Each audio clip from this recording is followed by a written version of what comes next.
नमो भगवते वासुदेवाय कृष्णाय वासुदेवाय हरये परमात्मने प्रणतः क्लेशनाशाय गोविन्दाय नमो नमः। नमः परमहंसास्वादितचरणकमलचिन्मकरन्दाय भक्तजनमानसनिवासाय श्रीरामचन्द्राय वागीशायस्य वदने लक्ष्मीर्यस्य च वक्षसि यस्यास्ते हृदये संवित् तं नृसिंहमहं भजे। गुरुर्ब्रह्मा गुरुर्विष्णुर् गुरुर्देवो महेश्वरः गुरुस्साक्षात् परब्रह्म तस्मै श्री गुरवे नमः। भगवत चरण कमलानुरागी सभी आत्मीय प्रिय प्रभु प्रेमीजन, आप सभी को मेरा प्रणाम वंदन, आप सबका अभिनंदन। प्रभु की मंगलमयी कृपा करुणा से हम सभी लोग मानव जीवन का सर्वोच्च लाभ प्राप्त कर रहे हैं। प्रभु की कृपा से श्रीमद् भगवद गीता पे हम सबका प्रभु चरणों में बैठकर महापुरुषों के प्रसाद को लेकर हम लोग चिंतन कर रहे हैं। कल जिस श्लोक पर चिंतन कर रहे थे वो श्रीमद् भगवद गीता के ऐसा महापुरुष ने कुछ श्लोकों का चयन किया है, प्राणवंत श्लोक है। कल चर्चा आई द्रव्य भाव और क्रिया के विषय में। द्रव्य और क्रिया को मिलाने वाला भाव होता है, उसी को भक्ति भी कह सकते हैं। और कल चर्चा आई कि जब व्यक्ति भजन में बैठता है तो द्रव्यों को एकत्रित करके भावपूर्वक प्रयच्छति क्रिया करता है। भगवान कहते ऐसा जो प्रयतात्मा है, शुद्ध बुद्धि वाला है, उसके द्वारा समर्पित भक्ति पूर्वक दिया गया जो भाव है, पदार्थ है, मैं उसको स्वीकार करता हूँ। अश्नामी शब्द पर चिंतन किया और वहाँ भगवान ने कहा अश्नामी का अर्थ हुआ ग्रहण करता हूँ, केवल खाता हूँ, ऐसा भगवान ने नहीं कहा। तो हम कल एक चर्चा कर रहे थे, कभी कभी भाव बनता नहीं है तो क्या करें। तो आचार्यों ने इस श्लोक की चिंतन में कहा भाव नहीं बनता है तो आप एक काम करिए कि भाव के लिए आप देश का आश्रय लीजिए, काल का आश्रय लीजिए। देश के आश्रय में बताया गया कहीं तीर्थ में जाएं और कहीं काल का आश्रय लीजिए, एकादशी इत्यादि। बस मुख्य बात ये चर्चा आई थी, चाहे देश का आश्रय हो, चाहे काल का आश्रय हो, चाहे परिस्थितियों का आश्रय हो, बस एक संबंध की स्थापना भगवान के साथ होना चाहिए। जैसे जनक जी ने कहा कि मैं पिता नहीं बन पाया तो ना सही, गुरु नहीं बन पाया भगवान का तो ना सही, लेकिन भगवान का मैं ससुर बन के भगवान से एक संबंध स्थापित करना चाहता हूँ, ये भगवान ने कहा। तो काल का आश्रय बताया, काल का आश्रय ले, देश का आश्रय ले और द्रव्य का आश्रय ले। इसलिए भगवान यहाँ द्रव्य की भी चर्चा करते हैं। आहार में, विहार में, पुष्प में, फल में, तुलसी में, ये सब क्या है? बोले इनके माध्यम से द्रव्य है। इन्हें भक्ति के साधन में उपयोग करना। जैसे भगवान, हम लोग जब 10वें अध्याय में जाएंगे तो भगवान अपनी विभूति में क्या कहते हैं कि मैं पर्वतों में हिमालय हूँ, स्थावराणाम हिमालय। तो हिमालय का माध्यम लेकर भजन में प्रवृत्ति को बढ़ाया जाए तो उससे क्या होगा? बोले आपका जो संबंध है ना परमात्मा के प्रति है, इसकी एक अनुभूति आपके जीवन में आएगी। तो सज्जनों, हम चर्चा कर रहे थे 3 सूत्रों पे कल भी, कि द्रव्य, भाव और क्रिया। भाव निरंतर नहीं रहता है तो भगवान ने कहा कि क्रिया काल में भाव रखो। हमेशा भाव नहीं बनता तो पूजा करते समय भाव बनाओ। और ये क्या है, मैं कई बार संभवतः उदाहरण दे चुका हूं। मोबाइल हमने चार्ज किया तो दिन भर काम कर लेता है अब हमारा मोबाइल, यात्रा में भी ठीक है, क्योंकि चार्ज एक बार हुआ है। तो किसी काल में हम परमात्मा से जुड़ने का जो प्रयत्न करते हैं, वो संस्कार हमारे भीतर बैठ जाता है। इसलिए जो आप पूजा करते हैं, आप पाठ करते हैं, वो नित्य आप यदि करेंगे तो आप निरंतर चार्ज बने रहेंगे। और आलस्य कर जाएंगे, चलो आज नहीं करेंगे, तो फिर वो जो भक्त तो कहता है प्रभु आपका संबंध दृढ़ हो जाए तो साधक सदा चार्ज बना रहता है। ध्यान देना, अश्नामी प्रयतात्म, भगवान से पूछा प्रभु ये सब क्या करते हैं आप? भगवान कहते अश्नामी, तुमने शुद्ध बुद्धि से जो दिया है ना, मैं ग्रहण करता हूं अर्जुन, मैं उसका भोग करता हूं। अर्थात आप विश्वास करें, भगवान जो कर रहे हैं ग्रहण करता हूं, हम जो बोल रहे हैं उसे वो जानता है, क्योंकि वो हम जो बोल रहे हैं उसे भी वो ग्रहण कर रहा है। अगरबत्ती यदि हम दिखा रहे हैं भगवान को साधना के क्षेत्र में, तो यह समझना चाहिए हमारे अगरबत्ती को भी प्रभु ने स्वीकार किया है। हम फोटो को दिखा रहे हैं ये भाव नहीं, केवल आप प्रतीक समझने लग जाओ तो फिर प्रतीक ही रह जाएगा। तो ध्यान देना, गृह्णामि जब भगवान आश्वासन दे रहे हैं मैं स्वीकार करता हूं, जब आप दीपक दिखा रहे हैं तो भाव ये रहे परमात्मा दीपक को स्वीकार कर रहे हैं, दीपक को भगवान ले रहे हैं, ये उनकी करुणा है। भगवान के पास नहीं है इसलिए मैं दे रहा हूं, ऐसा नहीं। भगवान तो ऐसे करुणा बरुणालय है, सर्वस्व है, फिर भी आपसे ले रहे हैं। एक श्लोक हमारे यहाँ बहुत सुंदर श्लोक है, एक भक्त ने भगवान शंकर के चरणों में बहुत सुंदर प्रार्थना की, और श्लोक सुन के साथ आपको भी बहुत अच्छा लगेगा। वो कहते हैं गंगाधरोपि पयसः पृषतम वृणोसि, हे गंगाधर, शिवजी को कहा गंगाधर, गंगा को आपने धारण किया है, कहाँ? बोले जटाओं में। आपके पास जल की तो कमी नहीं है, जल का स्रोत आपका मस्तक है, लेकिन कोई आपको चुल्लू भर पानी चढ़ाता है, आप उसको स्वीकार करते हैं। अब जल शंकर को कमी है इसलिए आप चढ़ा रहे हो, ऐसा मत समझ लेना। वो तो गंगाधर है, फिर भी हमारे जल को स्वीकार कर रहे हैं। आगे कहता है भक्त कि आपके पास क्या कमी है? आपके भोलेनाथ दीपक को दिखाता है, तो शिवजी के पास दीपक क्या है? बोले शिवजी को चंद्रमा प्रकाशित कर रहा है, शिवजी के मस्तक पे चंद्रमा है। दीपम त्रिधाम नयन, तीनों लोकों को प्रकाशित करने वाला चंद्रमा आपके मस्तक पे है, लेकिन कोई टिमटिमाता दीपक दिखाता है, भोलेनाथ उस दीपक को स्वीकार कर लेते हैं।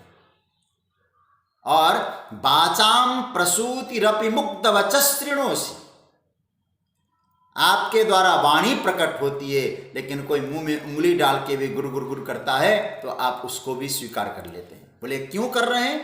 बहुत सुंदर भाव कहते हैं गंगाधरोपि पयसः पृषतम वृणोसि द्वीपम त्रिधाम नयन प्युररी करोसि बाचाम प्रसूतिरपि मुक्त वचस्त्रिणोसि।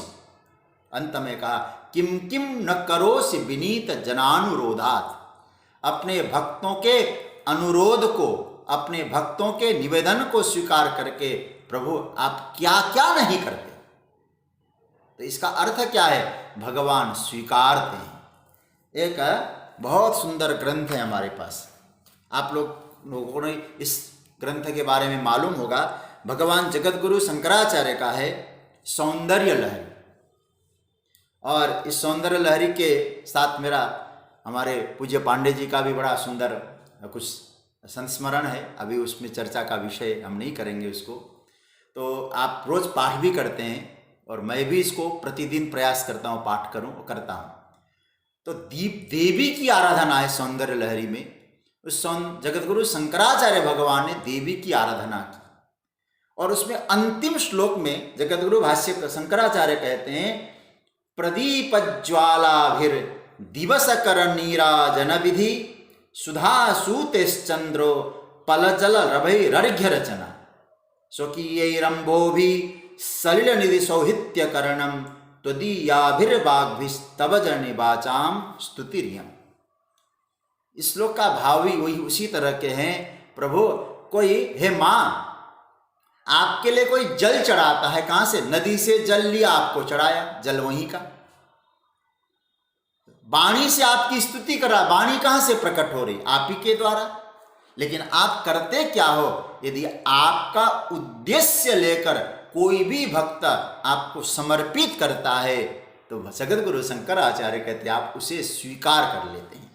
जैसे भगवान कहते हैं ना, अस्नामी, चाहे पत्ता हो पुष्प हो सब मैं स्वीकार करता हूं। अर्जुन, एक एक पुष्प चढ़ाते हैं हम तो भाव ये रहना चाहिए, परमात्मा उस पुष्प को स्वीकार कर रहे हैं, ग्रहण कर रहे हैं। इस विश्वास को, इस जागृति को, इस भावना को कभी छोड़ना नहीं चाहिए साधक को। और बोध में यह रहना चाहिए व्यक्ति के जीवन में कि जो मैंने बिल्व पत्र चढ़ाया, फूल चढ़ाया, कोई दीपक चढ़ाया, नैवेद्य चढ़ाया, उस चढ़ाने का परिणाम क्या निकला? भगवान मुस्कुरा दिए। ठाकुर जी के मुस्कान का दर्शन करें। और होता है, ऐसा नहीं कि मैं कपल कल्पना कर रहा हूं। जब भगवती जानकी जगत जननी माँ भगवती के चरणों में पहुंचती है, पूजा करती है, और सीता जी की पूजा को स्वीकार करते हुए भगवती जगत जननी अंबिका मुस्कुराने लगती है। और गोस्वामी जी स्पष्ट भाव देते हैं, विनय प्रेम बस भई भवानी खसी माल मूर्ति मुस्कान। अरे भाई, साधारण रूप से पूजा करने के पश्चात क्या हो रहा है? श्रद्धा थी उसमें जानकी जी के प्रति, जानकी जी का, तो इतनी श्रद्धा से जब पूजा की तो परिणाम मूर्ति मुस्कानी, मूर्ति मुस्कुराने लगी। भगवती की मूर्ति मुस्कुराती है तो इसका अर्थ क्या हुआ? इसका अर्थ यह है, आप जब पूजा करें श्रद्धा पूर्वक ठाकुर जी को समर्पित करें, भाव ये रहे कि भगवान मुस्कुरा रहे हैं, मेरी जगत जननी मुस्कुरा रही है, मेरी ओर देख रही है।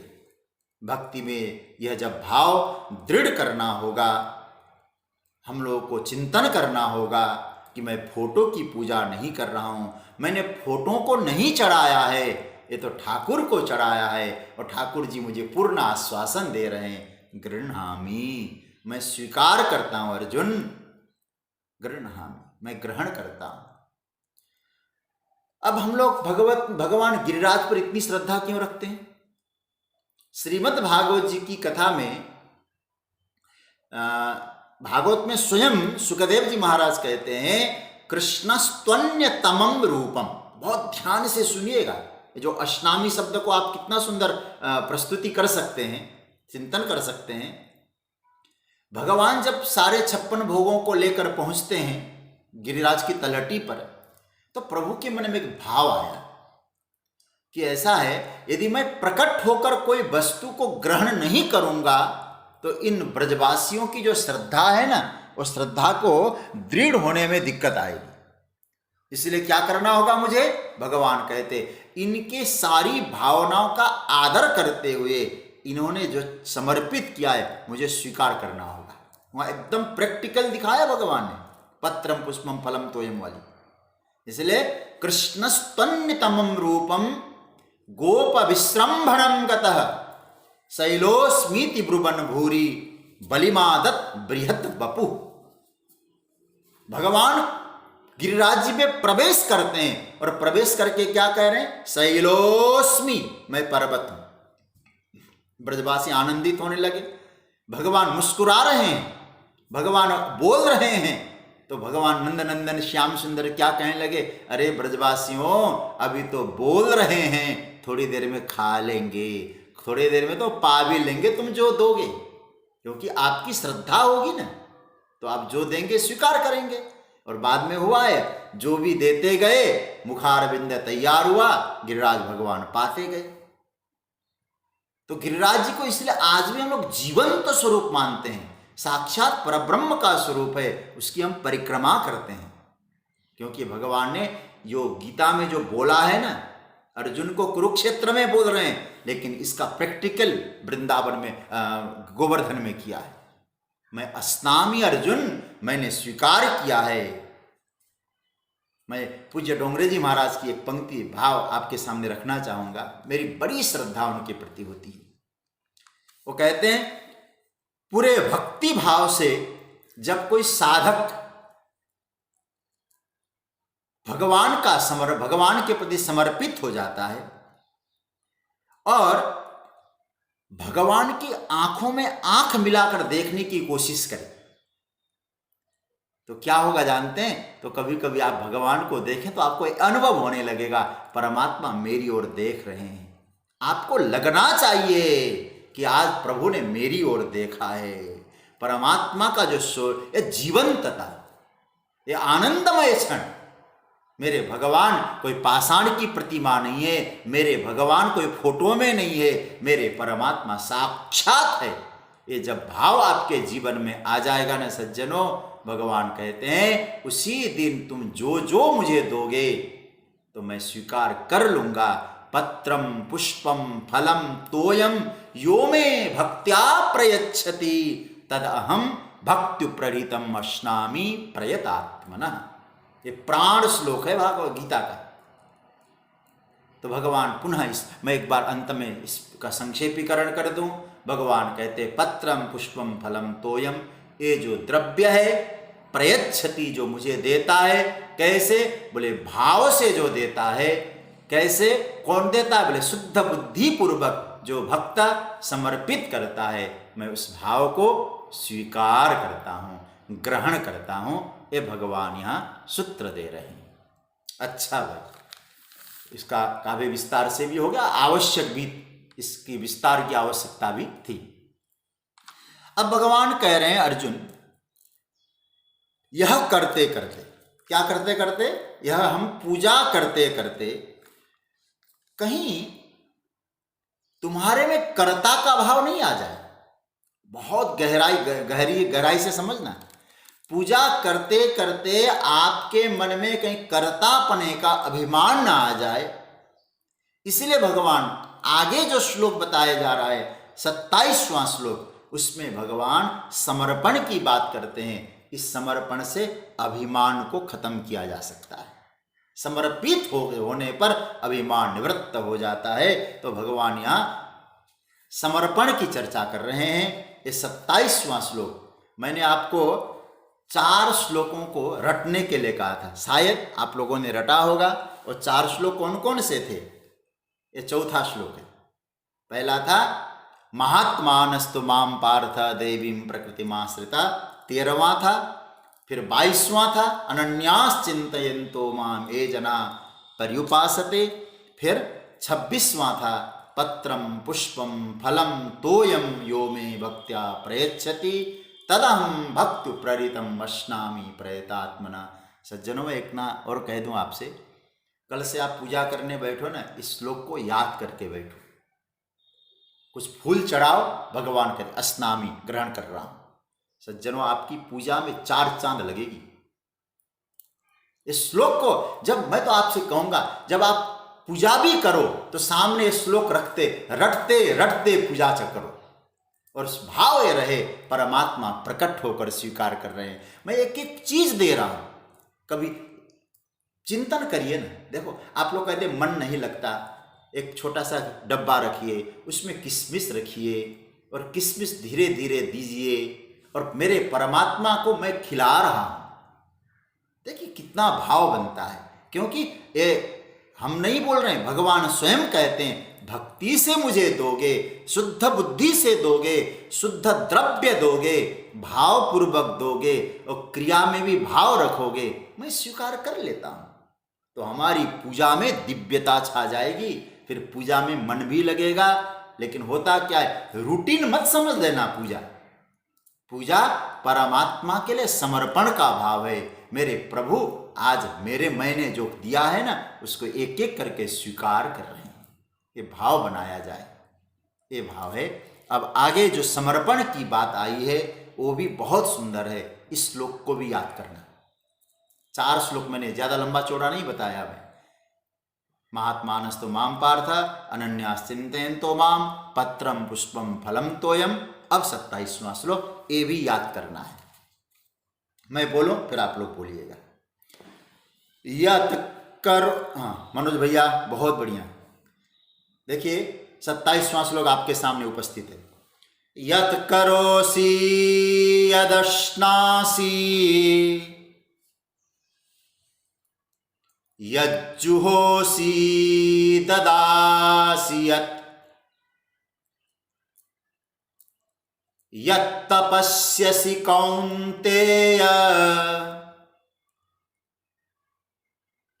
तत्कुरुष्व मदर्पणम्।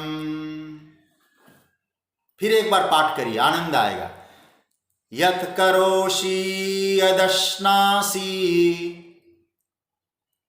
यज्जुहोसि ददासि यत्तपस्यसि कौन्तेय तत्कुरुष्व मदर्पणम्। भगवान कह रहे कौन्तेय यत् करोसि यद अश्नासि यद जुहोसि यद ददासि यद तपस्यसि तत् मत अर्पणम कुरुस्व। कौन्तेय, हे अर्जुन, आप इस श्लोक का अर्थ तो बहुत आसानी से समझ जाएंगे। यत् करोसि, हे अर्जुन जो तुम करते हो, यद अश्नासि जो तुम खाते हो भोजन इत्यादि, यद जुहोसि जो तुम यज्ञ करते हो, यद ददासि जो तुम दान देते हो, यद तपस्यसि जो तुम तपस्या करते हो, तत् वह सब मत मतलब मेरे अर्पणम कुरुस्व, मेरे लिए अर्पित कर दो, मेरे अर्पण कर दो। ये 4था श्लोक, इसको आप याद करिएगा। अब थोड़ा सा चिंतन करिएगा इस श्लोक पर, और बड़ा महत्वपूर्ण श्लोक है सज्जनों। ये 4 श्लोक जो है क्या कहना। तो भगवान यहां कहते हैं अर्जुन, अब तुमने समर्पण का भाव शुरू कर दिया है, पत्रम पुष्पम, तो याद रखो अब जीवन समर्पित कर दो। तत्सर्वम अर्पणम कुरु अर्जुन। अच्छा बोले कि महाराज क्या दूं आपको। भगवान कहते यत् करोसि जो तुम करते हो दे दो, यद अश्नासि जो तुम खाते हो तुम्हारा भोग वो मुझे दे दो, यत् करोसि तद अर्पणम कुरु यद अश्नासि तद अर्पणम कुरु। अब यदि आप लोग गीता को गंभीरता से ले रहे हैं, और मुझे मालूम है आप लोग इतने सुंदर रूप से समझ रहे हैं, कहा जाए तो 2 ही सूत्र महत्व के हैं, यत् करोसि यद अश्नासि। मोटे तौर पर देखा जाए जीवन में 2 विभाग किया जा सकता है, कर्म विभाग, भोग विभाग, और आगे यद जुहोसि यद ददासि यद तपस्यसि, ये हमारे लिए कहा जा सकता है कर्म विभाग के अंदर ही आ जाएंगे। ठीक है, ये तो आप समझ रहे होंगे। यद करोसि के अंदर 3 सूत्र आ जाएंगे, यद जुहोसि यद ददासि यद तपस्यसि। तो भगवान कहते कर्म विभाग और भोग विभाग। भगवान कह रहे हैं अर्जुन, पूजा घर में अर्पण की जो भावना की जो चर्चा आई, उसको अब और बढ़ाते जाइए, और बढ़ाइए। देखिए भगवान को अर्पण करने की कला सीखिए। फिर अर्जुन तुम्हारे भाव में यह बात आनी चाहिए कि केवल पुष्प ही अर्पण करने की चीज नहीं होती है, केवल अगरबत्ती की सुगंध ही ठाकुर जी को अर्पण करें ये भाव नहीं है, केवल घंटी बजाना ही ठीक है ऐसा भी भाव नहीं है। फिर क्या भाव है? भगवान कह रहे हैं ध्यान से समझना, तुम्हारी प्रत्येक चेष्टा प्रत्येक क्रिया मद अर्पणम कुरुष्व, मेरे अर्पण कर दो, कर्म अर्पित करो। अब देखो अर्जुन, ठीक है, अर्पण अर्पण आप कह रहे हैं, तत्सर्वम मदर्पणम कुरु, लेकिन अर्पण का अभिप्राय क्या है? बहुत बारीकी सूत्र समझने की कोशिश करिएगा। अच्छा, अर्पण जो होता है, कर्म के उपरांत अर्पण करें या कर्म से पहले अर्पण करें, ये बहुत सुंदर रूप से समझना है आपको इस श्लोक में। कई बार मन में आता होगा आपके, बोले कर्म करने के बाद अर्पण होता है, लेकिन भक्ति के सूत्र के अनुसार यदि हम चलेंगे, श्रेष्ठतम अर्पण कर्म से पूर्व अर्पण है। और यहां इसी बात को यहां स्पष्टीकरण ठाकुर जी देना चाह रहे हैं। कर्म के बाद में तो कोई भी अर्पण कर देगा, लेकिन कर्म से पूर्व यदि आप अर्पण करेंगे तो आपका कर्म अब व्यवहारिक नहीं होगा, शास्त्र विरुद्ध नहीं होगा। यह अर्पण जो है कर्म के पूर्व में होना है सबसे पहले। अब आप कहेंगे कर्म के पूर्व में अर्पण समझ से परे की बात है, अभी कर्म किया ही नहीं तो अर्पण कैसे करेंगे? देखो भाई, अर्पण किसको कहेंगे? कर्म का जो अर्पण वाली जो बात आती है कि अर्पण यह होगा कि कर्म मैं किसके लिए करने जा रहा हूं। ये पहले आप सिद्धांत को एक पकड़ लीजिएगा। जिसके लिए मैं कर्म करने जा रहा हूं, जिसके लिए कर्म करूंगा, उसी को यह कर्म अर्पित हो जाएगा। जैसे यदि हम अहंकार पूर्ति के लिए कर्म कर रहे हैं, अपने अहंकार को पूर्ण करने के लिए यदि कर्म कर रहे हैं, तो वह कर्म हुए बिना ही कर्म पहले ही अर्पित हो गया। कर्म अभी हुआ नहीं, उससे पहले अर्पित हो गया। किसको अर्पित हो गया? आपके अहंकार को अर्पित हो गया। और जब भी आप कर्म करेंगे तो आपके जीवन में अहंकार रहेगा, वो चाहे किसी भी मार्ग में हो। पहले आप अपने प्रयोजन को निश्चित कर लीजिएगा। आपका जो कर्म है वो कर्म किस लिए करने जा रहे हैं, तो आपका अर्पण तो उसी समय हो जाएगा। यदि प्रयोजन परमात्मा है और फिर आप कर्म में लगे तो आपका कर्म अर्पण हो गया। जैसे एक साधारण उदाहरण है, लेकिन उससे हम लोग समझने की कोशिश करेंगे। एक घर बनता है,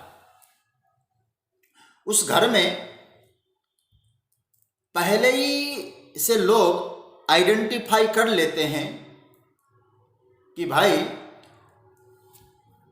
ये जो कमरा है ना, ये इसके लिए होगा। और आप जरा सोचिए, अभी नींव पड़ी है, नक्शा आ गया, अभी कर्म पूरा हुआ ही नहीं, केवल आज तो हमने फाउंडेशन के लिए कुछ व्यवस्था देखी। आपके पास केवल नक्शा आया, कमरा बना नहीं है, घर नहीं बना है। आप अब विचार करते जाइए। हम लोग क्या कहते हैं, ये जो कमरा है ना, ये तो है बच्चों का, ये कमरा है माता पिता का, ये कमरा हमारा मास्टर बेडरूम है, ये जो है ये पूजा का स्थान है, और ये जो कमरा है ना, ये अतिथियों के लिए है, ये बच्चों के पढ़ने का है। तो आप जरा सोचिए, अभी कमरा बना कि नहीं बना? बोले कमरा बना ही नहीं, लेकिन आपने पहले ही उस कमरे को अर्पण किया कि नहीं किया? कभी आप इन लौकिक उदाहरणों से समझने की कोशिश करिए। तो इसका मतलब है अभी कर हुआ नहीं, लेकिन अर्पण ऑलरेडी हो गया। अर्थात प्रयोजन जो होता है उसी को समर्पित होता है कर्म। जैसे मैं आपके सामने बोल रहा हूं, मैं आरंभ करूं बोलना, और आरंभ करने से पूर्व सौभाग्य से यदि यह भाव आ जाए, मैं जो बोल रहा हूं मेरी ये वांगमयी पूजा है, मेरा परमात्मा उस वांगमयी पूजा को स्वीकार कर रहा है, वो प्रसन्न हो रहा है। इससे क्या हुआ? मेरे बोलने का प्रयोजन परमात्मा हुआ, तो मेरी बोली भी परमात्मा को समर्पित हो गई। परमात्मा से प्रार्थना करता हूं ऐसा भाव मेरे जीवन में आए। प्रयास तो रहता है, आता भी है, लेकिन कभी कभी चूक हो ही जाती है। हम लोग जो जीव है ना, और ऐसे ही सुनने में, आप सुनने जा रहे हैं, आपके कानों से कौन जाएगा? जैसे कोई गीता की चर्चा सुन रहे हैं आप, तो आपके कर्ण के माध्यम से कौन प्रवेश हो रहा है? श्रीमद् भागवत में एक बहुत बढ़िया बात आई है, मैं ऐसे याद करके भी बोल दूं, लेकिन मैं इसलिए लिख रहा, संदर्भ बताने की कोशिश करूंगा, क्योंकि मैं आप लोग अभी आप सभी जो स्वाध्याय परिवार के प्रेमी हैं उन लोगों के लिए जानकारी के लिए भी बताऊं।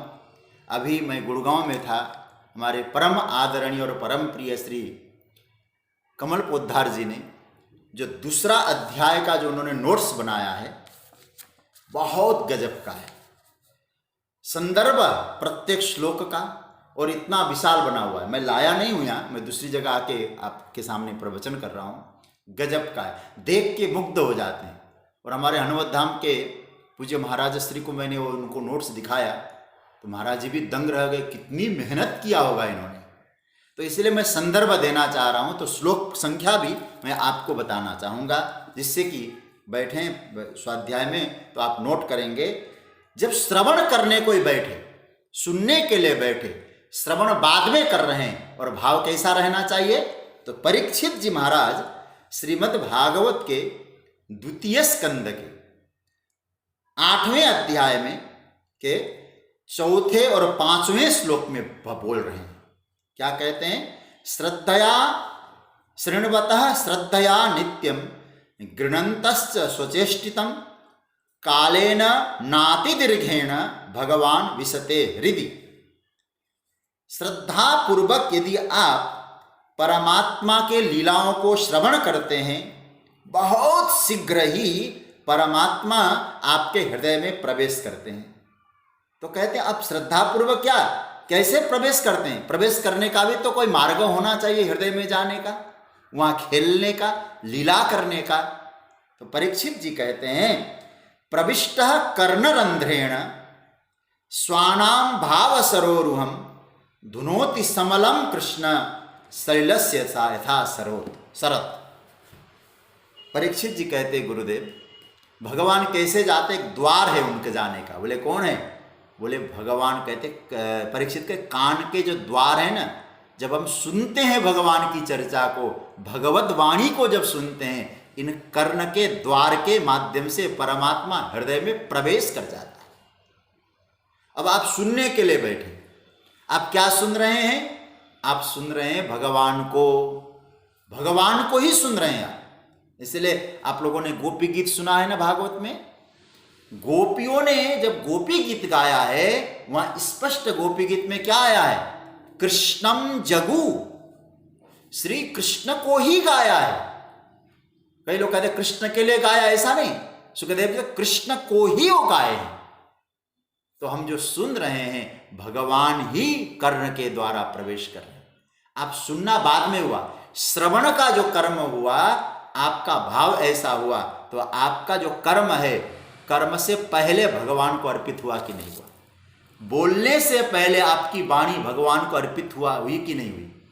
सुनने से पहले आपके हृदय में परमात्मा ने वास कर लिया है, परमात्मा प्रवेश हो रहे हैं, तो आपका सुनना भगवत अर्पण हुआ कि नहीं? इसलिए भगवान कहते हैं अर्पण हो गया है, उसके बाद प्रयोजन तो वही है ना। तो इस भाव से आप कर्म में लगो। हमारे यहाँ एक वेद मंत्र है ना, कस्मै देवाय हविखा विधेमा, उस परमात्मा के लिए हम समर्पित कर रहे हैं। भले हम लोग कोई चढ़ाने के बाद अक्षतान समर्पयामि कहेंगे, लेकिन समर्पण की श्रेष्ठतम अवस्था है, समर्पण की वस्तु हाथ में हो या न हो, पहले आप समर्पण का उद्देश्य रखो, मैं प्रभु को दे रहा हूं, ये भाव। ऐसे व्यक्ति के जीवन में अर्जुन गीता उतर जाएगी। ऐसा भाव आ जाए तो कर्म में कभी बंधन नहीं होगा, गीता जीवन में उतरेगी फिर। इसलिए हम लोग जब द्वितीय अध्याय पढ़ रहे थे ना, एक श्लोक आया था, संभवतः द्वितीय अध्याय का 38वां श्लोक है, संभवतः, नहीं तो आप देख ही लो, क्या दिक्कत है, 38वां। तो उस 38वें श्लोक में, शायद मैं कह रहा हूं, मैं 2 मिनट आपसे क्षमा चाहता हूं, दूसरे अध्याय का 38वां श्लोक, सुख दुखे समे कृत्वा लाभा लाभो जया जयो ततो युद्धाय युज्यस्व। देखिए पहले क्या सोचो, सुख दुखे समय कृत्वा, भगवान कहते हैं कृत्वा, करके, कैसा करके, इस अवस्था में आकर फिर तुम लड़ो। लड़ना बाद में, पहले उद्देश्य समझ लो, युद्धाय युज्यस्य, पहले इसे कर लो अर्जुन, समर्पण का भाव आ जाए फिर लड़ो। सुख दुख के समय कृत्वा ये क्या है, भगवान कहते हैं फल है, क्योंकि कर्म के बाद क्या होता है, देखो फल 6 होते हैं, जो हम करते हैं ना उसके फल 6 होते हैं। क्या क्या होते हैं, जय पराजय, ठीक है। जय पराजय से क्या उत्पन्न होगा, इसका परिणाम है लाभ और हानि। जय से लाभ, पराजय से हानि। अच्छा, लाभ और हानि का परिणाम क्या हुआ, सुख और दुख। लाभ से सुख, हानि से दुख। तो जय पराजय, लाभ हानि, सुख दुख। तो आप जरा सोचिए, अब पहले ही आप सम हो गए, आप समझ रहे होंगे, सुख दुखे समय कृत्वा। यदि आप पहले ही सम हो गए तो फल क्या हुआ, तो फल तो मिल गया। समहा प्रिय सुहृद ब्रह्मन, भगवान है फल, तो फिर आपके समानता मिल गई आपको। तो भगवान कह रहे हैं अर्जुन, इस तरह से मदर्पणम कुरुस्व, कर्म मुझे समर्पित कर दो। एक भाव तो यह है, आरंभ से पहले ही प्रयोजन की जगह परमात्मा को आसन देना, अर्थात ईश्वर को बिठाना, यह सूत्र है पहला। दूसरा अब हम लोग समझ लें, दूसरा सूत्र क्या है, जब हम प्रभु को अर्पण करना चाहते हैं, उनकी आराधना करना चाहते हैं, तो जिस द्रव्य से आप आराधना कर रहे हैं, क्योंकि आपने पहले बना लिया कि मैं प्रभु को समर्पित कर रहा हूं, वस्तुओं को लेकर समर्पित कर रहा हूं, तो पहला क्या आपके मन में क्या होना चाहिए, जिन वस्तुओं से हम आराधना करना चाहते हैं वो वस्तु कैसी हो, पवित्रतम हो, वह सुंदरतम होना चाहिए वो पदार्थ, शास्त्रानुसार होना चाहिए वो पदार्थ, धर्मानुसार होना चाहिए वो पदार्थ। हम लोग तुलसी अर्पित करते हैं भगवान को, क्यों करते हैं भैया, शास्त्र विहित है, शास्त्रों ने कहा है, धर्म ने कहा है, भाव भक्तों ने कहा है, संतों ने कहा है। तो बिल्व पत्र क्यों चढ़ाते हैं, बोले शिवजी को प्रिय है, शास्त्र के अनुसार है। जब हमें यह कहा जा रहा है कि कर्म हमें अर्पित करो, तो स्वाभाविक है अर्पित होने वाला जो कर्म है वही होगा जो शास्त्र विहित होगा, धर्मानुकूल होगा। निषिद्ध कर्म आप कैसे अर्पित करेंगे भाई, जो निषेध कर्म है तो कैसे अर्पित करेंगे। अरे अर्पण करने के लिए भी तो अनुशासन चाहिए साधक को, नियम है।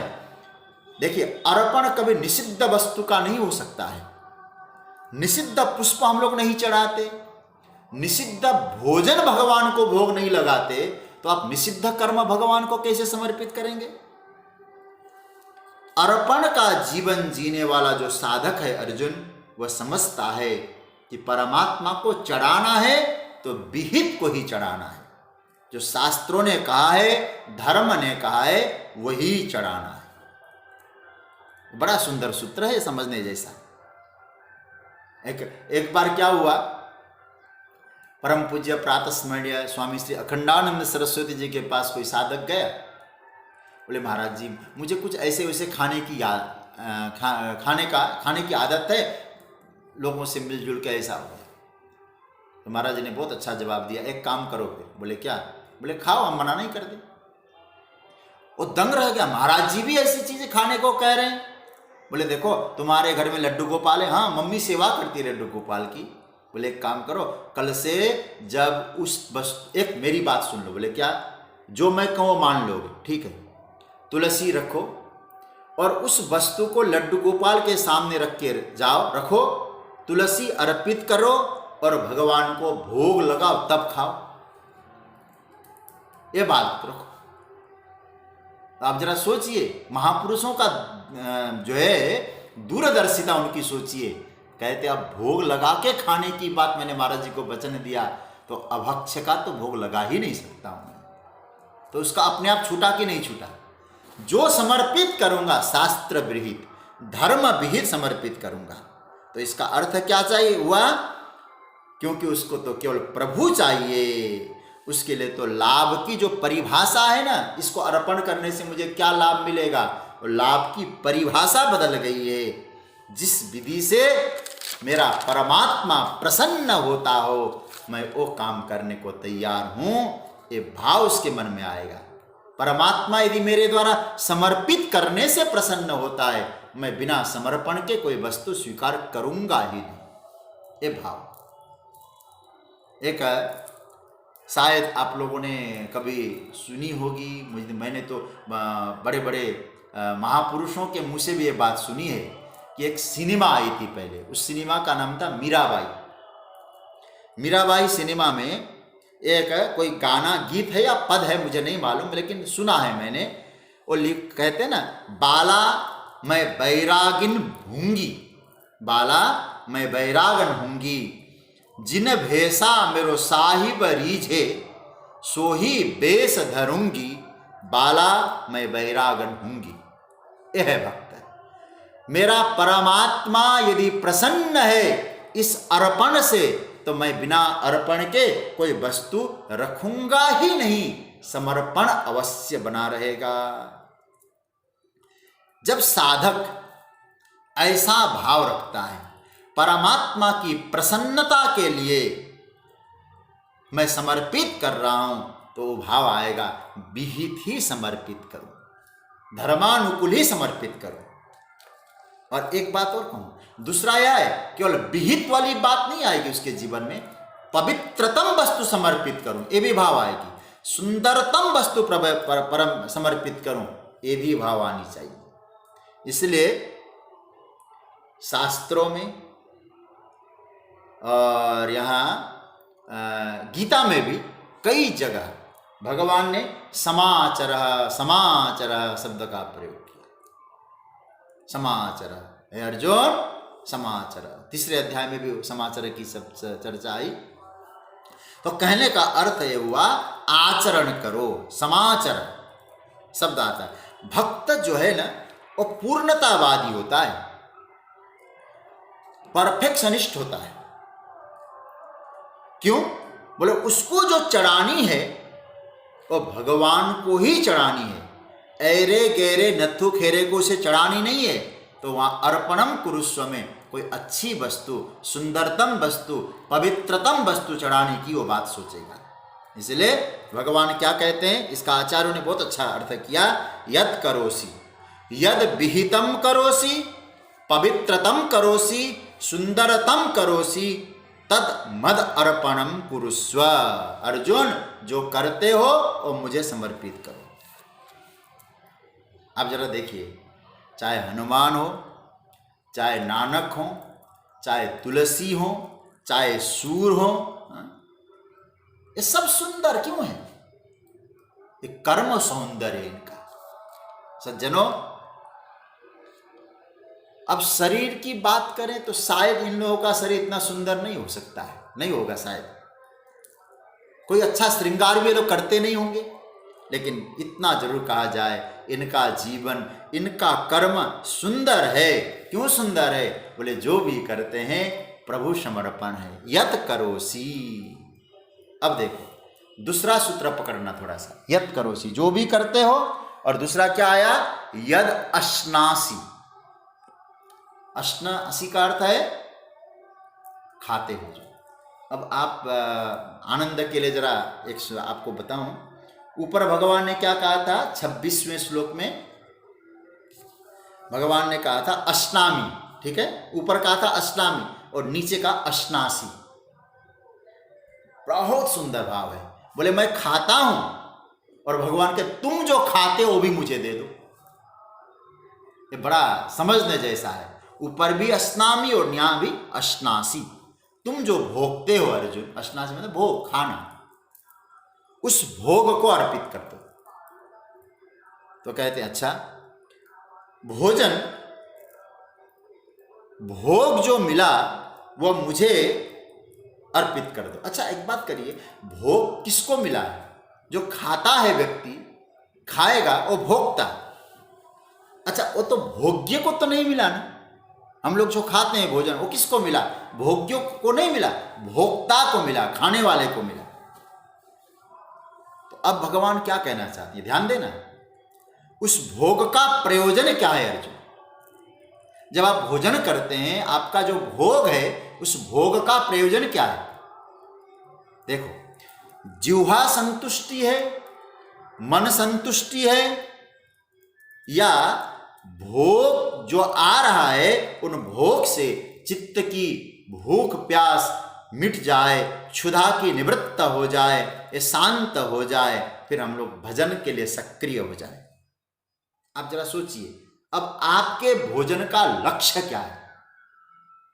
भगवान के भजन के लिए शरीर का संवाहन करना है, या जिह्वा की तृप्ति अथवा चटोरी जिह्वा को समर्पित करना है? अब थोड़ा इस पर सोचिएगा थोड़ा सा, ठीक है? भूखा नहीं रहना है। हम लोग कहते हैं भूखे भजनना होई गोपाला, ले लो अपनी कंठी माला। लेकिन अब किस लिए भोजन हो रहा है? अस्नासी, तुम खाते हो मुझे दे दो। भगवान कहते हैं, प्रभु भगवान ये कहना चाहते हैं, शरीर स्वस्थ है, बलिष्ठ है, उससे भजन हो सकता है अर्जुन। तो भोगने का प्रयोजन क्या है? भोजन का प्रयोजन क्या है? भोजन का प्रयोजन भजन है। अतः वह भोग भी भगवान को अर्पित हो जाएगा। यदि अभाव ये रहे कि मैं भोजन करके शरीर स्वस्थ हो, बलिष्ठ हो, नींद नहीं आएगी, शरीर यदि भूखा बैठा रहेगा तो आलस्य प्रमाद आ सकता है, लघु आहार करेंगे, सुपाच्य करेंगे, जिसे भजन में प्रवृत्ति हो। अर्जुन, तुमने खाया जरूर है वो, पर ऐसा भाव रखकर तुमने खाया, वो भोजन मुझे अर्पित हो गया। देखो कितनी सरलतम व्यवस्था परमात्मा ने बताई। इसलिए आपको एक बात कहूं, एक मंत्र मैंने कहा था, आज एक और मंत्र की बात आपके सामने रखूंगा। मैं इस मंत्र को सबके सामने तो नहीं, लेकिन भोजन जैसे आता है ना, मन मन में इस मंत्र का रोज उच्चारण होता है, और इसको प्रयास करना चाहिए हम भी इसको उच्चारण करें।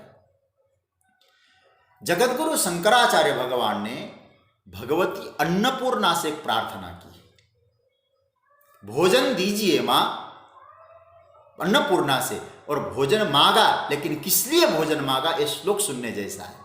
अन्नपूर्णे सदा पूर्णे शंकर प्राण वल्लभे ज्ञान वैराग्य सिद्ध्यर्थम भिक्षाम देहि च पार्वती।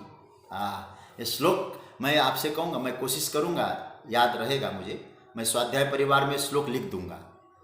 भोजन सामने आए, ब्रह्मांड परम ब्रह्म हविर ब्रह्मांगनो ब्रह्मणा हुतम ब्रह्मैव तेन गंतव्यम ब्रह्म कर्म समाधिना। ये चौथा अध्याय, इसकी चर्चा हम कर चुके हैं, आप लोगों को याद भी है। और ये वाला श्लोक, हे अन्नपूर्णे, आप सदा पूर्ण रहती है। शंकर, और क्या कहते हैं? अन्नपूर्णे सदा पूर्णे शंकर प्राण वल्लभे, शिव की प्राण वल्लभा है। हे माँ, मुझे अन्न दो, भोजन दो। किस लिए? ज्ञान वैराग्य सिद्ध्यर्थम, ज्ञान की साधना कर सकूं, वैराग्य को पा सकूं, इसलिए। पार्वती ने कहा, मैं भिक्षा किस लिए दूं आपको? जगतगुरु शंकराचार्य कहते, भूख लगी है इसलिए दो। नहीं, भूख लगी है इसलिए दो, ऐसा नहीं कहा, ज्ञान वैराग्य सिद्ध्यर्थम। अच्छा भगवान, एक ज्ञान वैराग्य सिद्धि करके क्या करें? बोले शरीर ठीक रहे, मन ठीक रहे, जिससे मेरा ज्ञान और वैराग्य सिद्ध हो सके, इसलिए भोजन है। देखिए, भोग जीवन में आवश्यक है, लेकिन आप कभी इस सूत्र को समझना, भोग से वैराग्य, भोजन दो जिससे कि वैराग्य की सिद्धि हो जाए। बड़ा विचित्र सूत्र लग सकता है आपको। कहीं भोग से वैराग्य सिद्ध हो सकता है क्या? बोले होता है। बोले कैसे होता है? कहते हैं, कबीरदास जी का एक पद है ना, मुझे पूरा सही तो याद नहीं है, आप लोगों को याद हो तो सही कर लेना। उसमें लिखा है ना, 5 कुतिया संग रहता है, करे भजन में भंग और इनको टुकड़ा डालकर कर लीजिए सत्संग। ये संभवतः कबीरदास जी का है। कहते हैं 5 जो कुतिया है ना, इंद्रियां हैं, हमारे साथ रहती है। बोले क्या हुआ? बोले हमारे भजन में भंग उत्पन्न करती है।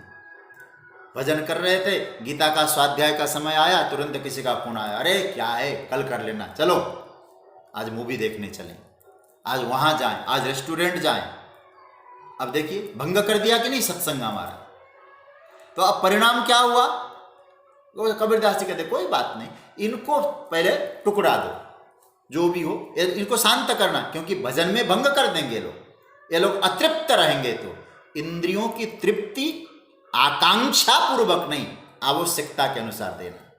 इंद्रियों की आकांक्षा को पूरी करने में कोई समर्थ नहीं हुआ, उनकी आवश्यकता को समझ के इंद्रियों को तृप्त करना, क्योंकि आकांक्षा कभी पूरी नहीं होती है, मन भरता नहीं है, इंद्रियां भरती नहीं है। तो उनकी आकांक्षा को पूरा करेंगे ये भाव नहीं, उनकी आवश्यकता को पूरा करेंगे ये भाव होना चाहिए।